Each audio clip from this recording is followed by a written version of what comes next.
The Red Sox needed this win so bad, didn't they?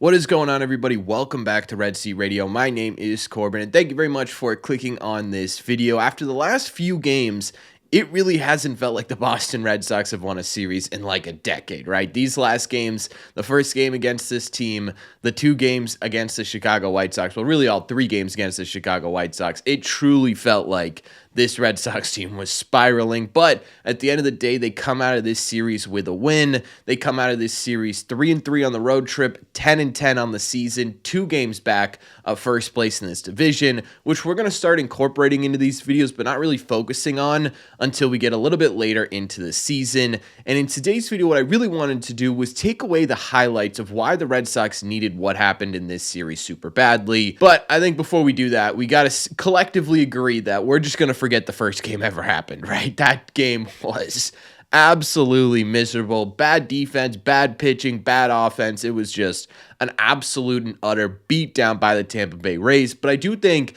that beatdown made what the Red Sox did in the other 2 games of this series even more important. The one thing I will say about the first game in this series where they got trounced is I'm worried about Tanner Houck, not only because he gave up a boatload of runs in this series, but because every single one of his pitches right now has less movement on it this year than it does in last year. And to me, that's a really big issue, right? Because it's not so much a confidence thing. It's not so much a control thing, although it's both of those, right? Adding in the movement to this as well, to me, may indicate that this isn't game-to-game fix. So this is going to take a little bit to get Tanner Houck right. And having him sort of at the front line of this rotation right now is a bit of a scary thought. So that's my biggest takeaway from game 1. But to come back and win these next 2 games, to me, showed a couple of different things. One, it showed that the Red Sox, they aren't going to give up, right? They're not going to lay down and die. It felt like this team could have spiraled over this road trip. It felt like this team could have essentially dug themselves a really deep hole. And instead, they make the best out of it and get themselves back to Fenway Park 500 again. And I think that's a really, really important thing to take out of this series, that this Red Sox team isn't going to go down without any sort of fight. The second thing is I think this team winning these last 2 games and winning this series in Tropicana, I'm always going to say Tropicana, Steinbrenner Field, is a real indication of what the difference is between the 24 and the 25 Red Sox. And that is these leaders, right? Bregman, Story, even Rafi to some degree, have this ability right now to sort of shake it off, to remind these young guys that, hey, look, yeah, we got absolute beat down, but it's just one singular game. And I think that's really, really important over the course of a season, right? You're going to have stretches where you get beat to absolute hell. You're going to have stretches where you can't figure out a way to win baseball games, but coming into the clubhouse every single day with that mindset that, hey, yesterday doesn't matter, all that matters is first pitch tonight, is absolutely massive. But outside of just how bad the Red Sox lost that first game, there are a couple of things that stand out to me in this series. The first is that the Red Sox certainly will win more games than they lose if they play good defense. You were getting absolutely fantastic defense in the games that you won in this series. You had diving plays by, say, Don Rafaela. You had spin moves by Trevor Story. The defense looked like the defense was supposed to look like this season. And I really, truly think that was a massive reason why the Red Sox won this series. You did not commit an error in the last 2 games. You're 6-4 on the year when you don't commit an error. Also, kind of crazy the Red Sox have had an error in exactly half the games that they've played this year. This needs to be fixed, right? Because you see exactly what happens when you actually get good defense. You get out of really tricky situations for your pitching staff. You put yourself in positions to win games where you don't score 7, 8, 9 runs, right? You win games where you score 1 run if you play really good defense. And that, to me, was a really big difference between the Red Sox in the first game and the Red Sox in the last 2 games. We talk about this consistency all the time. They don't have consistency right now in basically any part of their game. Finding it defensively will be a catalyst for offense. It will be a catalyst for better pitching. It is the start, in my opinion, to a much better Red Sox team. So hopefully what we saw in these last 2 games was the start of consistent play defensively. You get that, and I think the rest of it falls into place. Another thing that really stood out to me is that Alex Bregman, yeah, that dude can absolutely bang, can he? He had himself a game in the middle game of this series. It was 5 for 5, which is the first time he's done that in his entire career. In those 5 for 5, he had 2 home runs, a double, and 2 singles. He was a triple away from the cycle. He flat out took over Steinbrenner Field, and that was awesome to watch. And that's kind of why you brought Alex Bregman in, because he has this ability to take over games and just flat out win them for you with his bat. Adding that to the lineup has been absolutely massive. And I know there have been cold stretches with Alex Bregman this season, but overall, what you're looking at so far is kind of a monster year. He's currently slashing .321 with a .365 on base percentage and a .564 slug for a 163 OPS plus. That's 63% above league average production. He's off to a monster start this year. And again, this is exactly what the Red Sox needed, right? They came into this offseason, they said, we need an impactful right-handed bat. Ladies and gentlemen, I don't know how much more impactful you can get than what Alex Bregman's doing right now. And there were some other great performances offensively. I think Trevor Story deserves a shout out. He's looked really good at the plate recently. Devers started hitting again, which is fantastic. Duran hit a home run in this series, his first of the year. Opposite field, too, which was absolutely fantastic to see. Duran's been struggling a lot this season. Hopefully that's something that gets him going. Same with David Hamilton, right? He had that bullet home run, the difference maker in yesterday's game. Hopefully that's something that gets Hamilton going a bit. Even Triston Casas, the results weren't there, but he was making a lot of hard contact. In the final game of the series, every single ball that he hit was a barreled baseball. It just was finding gloves. Hopefully that's a sign that Casas is getting right as well. I think that's a big takeaway from the final game of the series too. It wasn't that the Red Sox weren't hitting. It was just that the Red Sox were hitting and it was finding gloves. Had the Red Sox had a little bit more luck last night, they probably win that game 4 or 5 to nothing. And that's a really good sign for this offense. They need to start getting going on a consistent level. And hopefully what we saw in the last 2 games of this series is something that can get them going to that pace, because once these guys start getting consistent at the plate, it's going to be really tough to beat them. The final standout thing to me, and honestly I think the biggest part of this series, at least in the 2 wins the Red Sox had, was that the Red Sox pitching locked the hell in. Walker Buehler gave you, I think, a good start, right? It still wasn't incredible, but we're starting to see a little bit better starts from Buehler, and that's a really good sign. He was 5 innings, 2 earned runs on 3 hits, 3 walks, and 3 strikeouts. The power of 3, I guess. I think we're starting to see improvement overall with him, right? At the beginning of the season, he was getting hit really, really hard. These last 2 games, he hasn't been hit incredibly hard. It's mostly been walks that have been a little bit of a stressful situation for Buehler. And honestly, I think that's just sort of him coming back to being a full-time starting pitcher, right? Last year was sort of that half year learning to pitch again. This year is just sort of being able to be an everyday major league pitcher. You could tell he's still not totally stretched out to be the workhorse starter that we've seen in years past.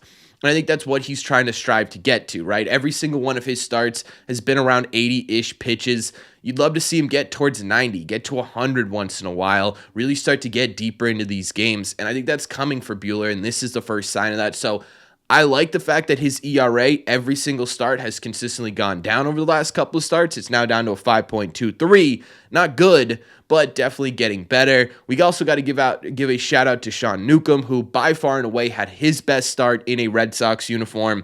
He gave the Red Sox exactly what they needed yesterday. 4 2/3 innings, 0 earned on 4 hits, 2 walks, and 4 strikeouts. Like I said, by far and away the best that Newcomb has looked in a Red Sox uniform. I don't really know what the future is going to hold for him. I have a funny feeling that by Monday or Tuesday, he's probably no longer with the Red Sox. But this is exactly what you wanted, right? You wanted a guy who was going to be able to band-aid this rotation, get you to not only your bullpen, but the other guys in this rotation. And he's a big reason why the Red Sox came out of this series with a win. So you got to tip your cap to a really great performance from Sean Newcomb.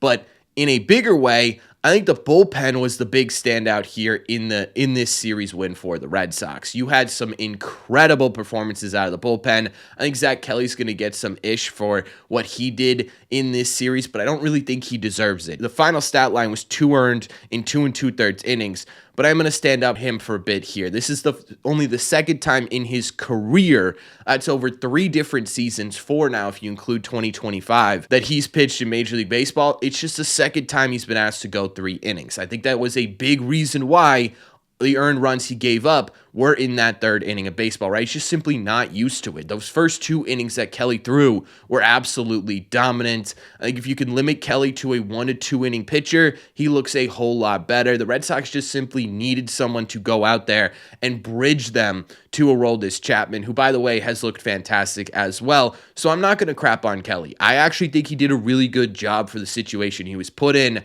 but there were some real standouts in this one. The final game of this series, yeah, Sean Newcomb was a big reason you won. I think the bullpen may have been a bigger reason. You had Garrett Whitlock come in. He threw 2 scoreless innings, allowed just 1 hit, and struck out 4 batters. He looked flat out unhittable in this series. So did Justin Slayton, who showed us, I think, a new curveball. I don't know. Either way, it was a curveball that hitters just could not pick up on. It was absolutely disgusting. It was the best curveballs he's thrown in a Red Sox uniform. He was missing a whole lot of bats, and if that's the Slayton you're going to get, the back end of this bullpen's in a really, really good spot. Greg Weissert maybe looked the best he's ever looked in a Red Sox uniform in this series, got the Red Sox out of a really tricky situation by striking out Yandy Diaz, which isn't an incredibly easy thing to do, gave you another inning's worth of work. He looked absolutely fantastic, and again, you talk about, okay, how do the Red Sox build on this, right? How do they create this momentum? If the bullpen's going to look like that, when you use your high leverage guys, yeah, the Red Sox are going to be in a really good spot, right? I think you limit the defensive errors. You get a bullpen like that, you're going to set yourself up for a whole lot more wins than you do losses. I think overall, when you look at this series as a whole, this was, in my opinion, a really important series for this Red Sox team.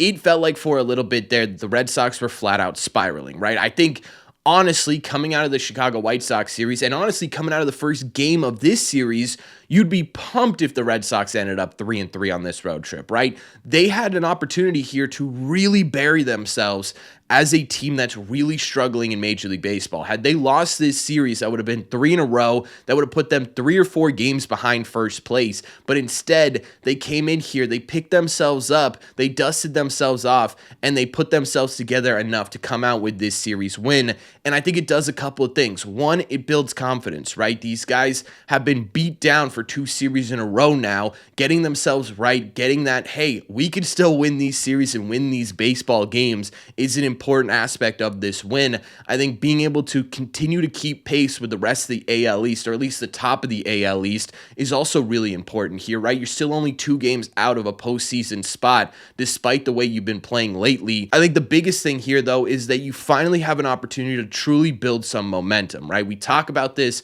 we've really talked about this in the entire season so far. There has to come a time where you're able to take this good and continue to roll it out, as opposed to what we've been seeing so far, which is the Red Sox do really good and then the Red Sox do really bad, and it just totally evens out, and that's why you're at 500, right? You need to find a way to take a series like this where you get beat down, you come back, you make this resilient comeback and cement a series win here and turn it into a stretch of really good baseball. If they could find a way to consistently get, again, good defense, good pitching, and solid at-bats, this is where you build that momentum. This is where you create a legitimately good baseball team, and you've got the opportunity to do that with who you're playing coming up. This is your opportunity to truly get to a point where you're coming out of April with a winning record, and that's what we need to see at this point from the Red Sox. But overall, I don't know how you're upset with this series, right? I think the first game sucked, but you came back and you won the next 2 games, and that puts you in a really good space mentally, physically, standings-wise, right? The Red Sox come out of this series looking a whole lot better than they came into this road trip, so I'm really happy about it. I think it's a really important series win for the Red Sox, and we'll see kind of what it leads to, but hopefully it leads to really good things. But this is just my opinion, so let me know in the comments down below, what do you guys think? What do you think about this series? What do you think about the standouts? Is there anything I missed that you would have put as a standout in this series? Let me know all your thoughts down below. As always, if you made it to the end of this video, do me a favor, make sure you guys have hit that subscribe button if you haven't already. If you're new here, we talk Red Sox content almost every single day. Also, make sure you guys have hit the like button on this video as well. It just simply helps out a ton, and it's the best way to let me know you're enjoying the content. Thank you all very much for clicking on this one, and I will see you in the red seats.